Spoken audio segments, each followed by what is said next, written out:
Deuxième lettre aux Thessaloniciens. Chapitre 1. Paul et Sylvain et Timothée, à la congrégation des Thessaloniciens en union avec Dieu notre Père et le Seigneur Jésus-Christ, à vous faveur imméritée et paix de la part de Dieu le Père et du Seigneur Jésus-Christ. Nous sommes obligés de toujours rendre grâce à Dieu pour vous, frères, comme il convient, parce que votre foi augmente beaucoup et que l'amour de chacun de vous tous croît l'un envers l'autre, de sorte que nous-mêmes nous sommes fiers de vous parmi les congrégations de Dieu à cause de votre endurance et de votre foi dans toutes vos persécutions et les tribulations que vous supportez.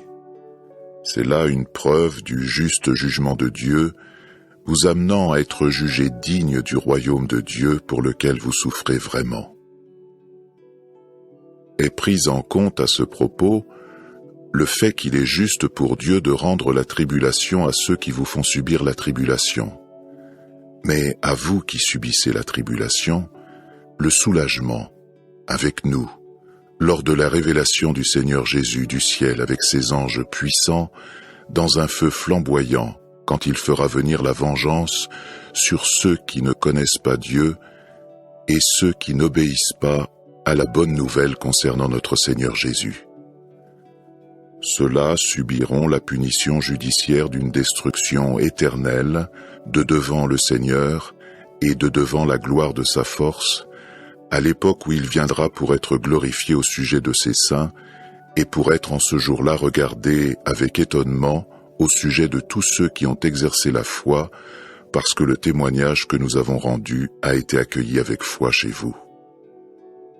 C'est bien pour cela que nous prions toujours pour vous, pour que notre Dieu vous juge digne de son appel et qu'il accomplisse entièrement tout ce qui lui plaît de faire comme bien et l'œuvre de la foi avec puissance, afin que le nom de notre Seigneur Jésus soit glorifié en vous, et vous en union avec lui selon la faveur imméritée de notre Dieu et du Seigneur Jésus-Christ. Chapitre 2.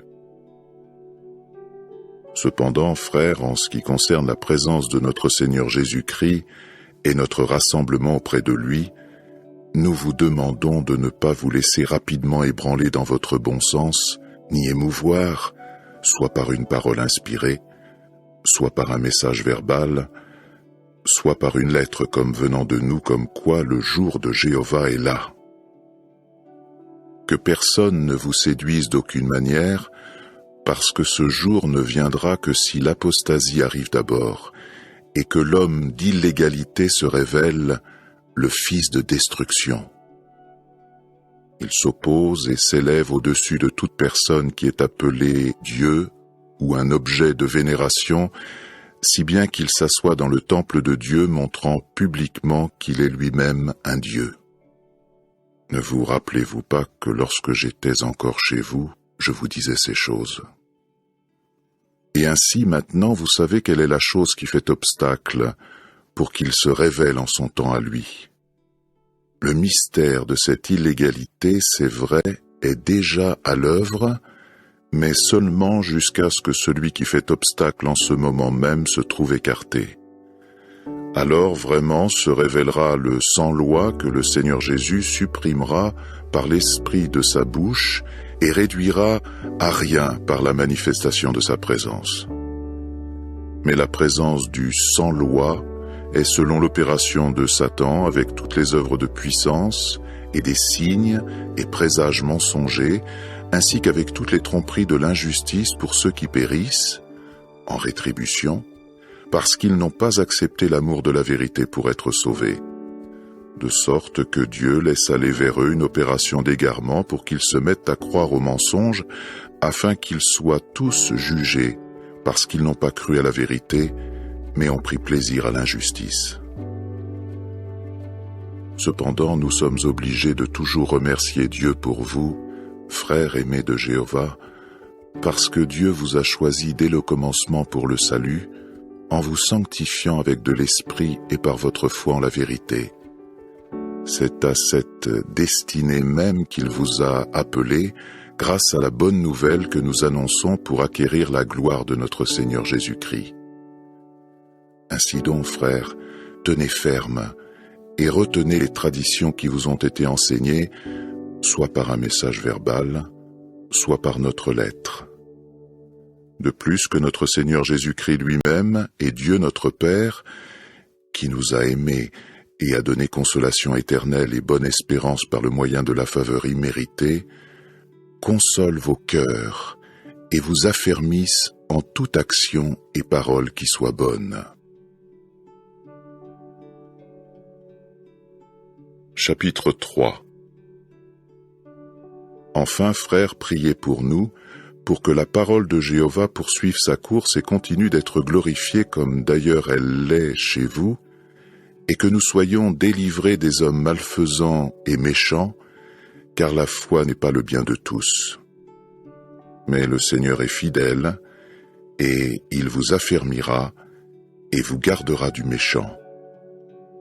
En outre, nous avons confiance dans le Seigneur à votre sujet, que vous faites, et que vous continuerez à faire les choses que nous ordonnons. Que le Seigneur continue à diriger avec succès vos cœurs vers l'amour de Dieu et vers l'endurance pour le Christ. Or, nous vous ordonnons, frères, au nom du Seigneur Jésus-Christ, de vous éloigner de tout frère qui marche de manière désordonnée et non selon la tradition que vous avez reçue de nous. Car vous savez vous-même comment il faut nous imiter, parce que nous ne nous sommes pas conduits parmi vous d'une manière désordonnée, nous n'avons non plus mangé gratuitement la nourriture de personne. Au contraire, dans le labeur et la peine, nous avons travaillé nuit et jour pour n'imposer de fardeau coûteux à aucun d'entre vous, non que nous n'en ayons le pouvoir, mais afin de nous donner nous-mêmes en exemple à vous pour que vous nous imitiez. Et en effet, lorsque nous étions chez vous, nous vous donnions cet ordre, si quelqu'un ne veut pas travailler, qu'il ne mange pas non plus. Car nous apprenons que certains marchent parmi vous d'une manière désordonnée, ne travaillant pas du tout, mais se mêlant de ce qui ne les regarde pas. À ces gens-là, nous adressons cet ordre et cette exhortation dans le Seigneur Jésus-Christ, qu'en travaillant avec calme, ils mangent la nourriture qu'ils gagnent eux-mêmes. Quant à vous, frères, ne renoncez pas à faire le bien.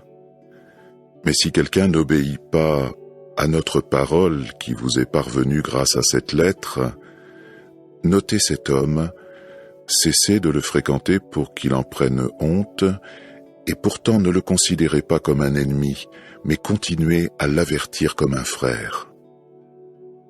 Or, que le Seigneur de paix lui-même vous donne la paix constamment de toute manière. Que le Seigneur soit avec vous tous. Voici ma salutation, celle de Paul, de ma propre main, ce qui est un signe dans chaque lettre, c'est ainsi que j'écris. Que la faveur imméritée de notre Seigneur Jésus-Christ soit avec vous tous.